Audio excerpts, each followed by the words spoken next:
They say there's a place in the northern Rocky Mountains where compasses don't work, where trees lean too far inward, and the snow never quite melts. No map shows it. No satellite sees it. But for over 100 years, stories have bled out from that stretch of forest, stories of missing hunters, vanished hikers, entire families never found. Locals call it Black Hollow. The land was once sacred if you believe the warnings passed down through oral histories of the nearby tribes. They say it was a place no one was supposed to tread. A hunting ground not for man, but for something older, something that walked upright, howled at the stars, and devoured souls. Most dismissed it as folklore. But then, there was the hospital.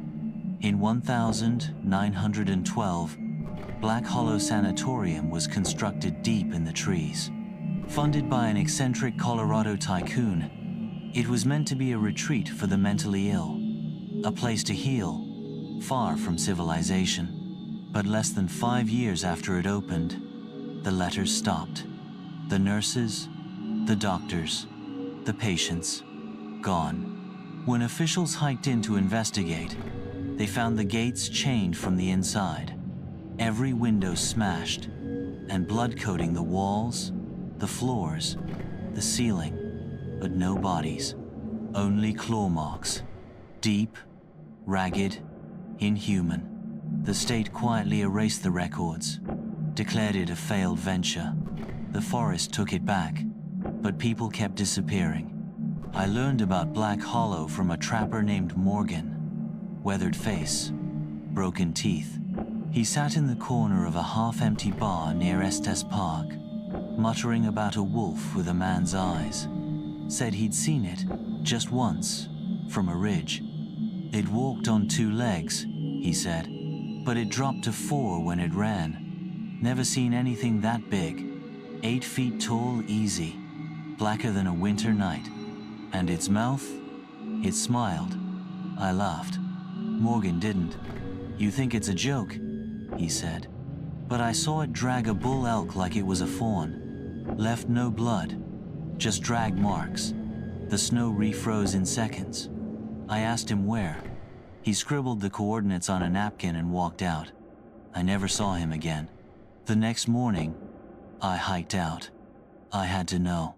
2 days into the woods, the trail vanished. My compass spun. The trees closed in. It didn't feel like wilderness. It felt like a trap. Then I found it. The sanatorium. It rose from the snow like a fossil 3 stories tall.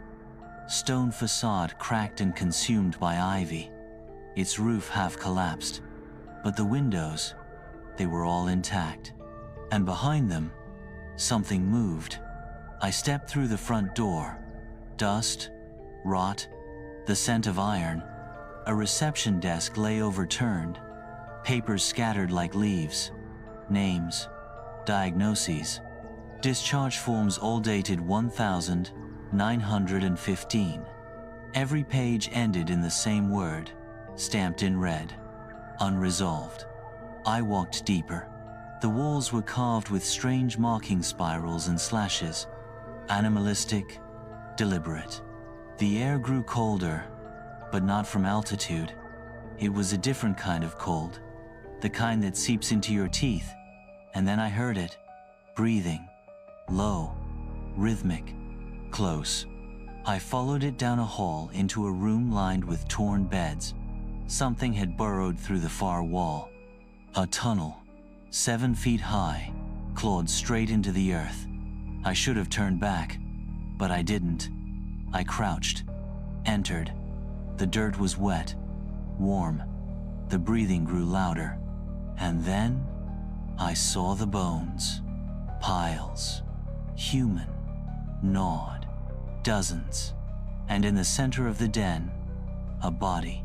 Fresh. Eyes open. Mouth frozen in a scream. No blood. Just frozen tears. That's when it stepped out. Huge. Covered in black matted fur. Its arms long. Fingers ending in claws the length of knives. It walked upright. Its head brushed the tunnel ceiling, and its eyes, those eyes weren't animal. They were human, blue, intelligent, angry.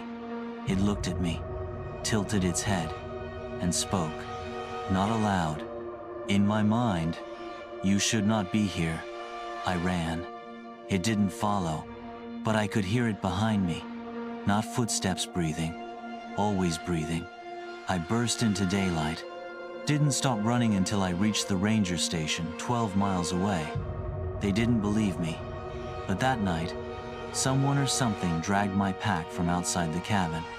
Inside was a claw mark and a photograph. Black Hollow Sanatorium, full, lit, alive. Except it was dated 2023. I returned home, tried to forget, but the dreams began. Dreams of the woods twisting, endless, pulsing with whispers, of a howl that broke the moon, and sometimes I'd wake to find soil under my fingernails, ice in my boots. My front door cracked open, though I'd locked it. Then came the voices, soft at first, in the vents, the pipes, whispering in a language I didn't understand. But one word came through clear, every time: stay. I started digging, old records, tribal stories, government archives. I found a tribe long vanished, called the Nataka. They believed the hollow was a boundary, not just of the land, but of the spirit, a place where animal and man overlapped, where the earth punished those who trespassed. Their warnings were carved in stone. When man walks like beast, and beast walks like man, the hollow shall awaken. Others have seen it. A park ranger named Jensen vanished in 2007. His journal was found 6 months later, buried in a snowdrift. The last entry, something in the walls, scratching, talking. It has a name, but I won't write it. He didn't sign his name, just a drawing of a massive wolf, standing, smiling. I went back one final time. Had to. Snow fell like ash. The sky bruised black, and still I walked. Compass be damned. I found the sanatorium as before, rotting, waiting, but the doors were gone, torn from their hinges. Inside, silence, complete. Then a howl, low, deep, not from the throat, from the earth. I descended into the tunnels. They weren't empty. The walls pulsed with breath. Eyes blinked in the dark. And then I saw it again. Bigger now, older. It leaned close and whispered, "They made me. And now, I make more." Behind it, shadows shifted, tall, covered in fur. Not beasts, not men, something in between. A pack. And then I understood. It wasn't a monster. It was a warning. And we never listened. I ran. Again. But this time, I didn't escape. I woke in my own bed. But the house was wrong. Colder. Narrower. And the mirror showed a face I barely recognized. Teeth too sharp. Eyes too bright. And every night now, I hear them. In the woods. In my mind. Calling me. The hollow wants me back. And next time, I might not resist.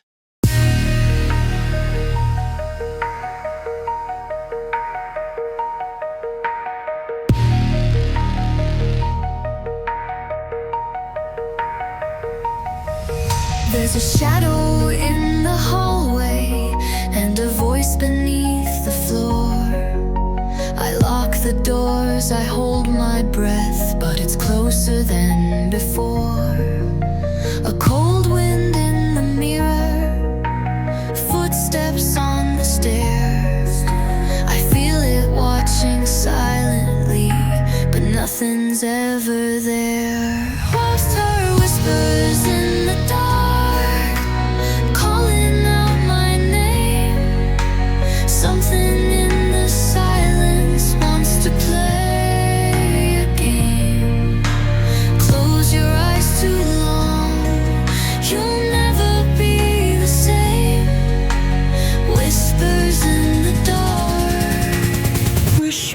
in the dark.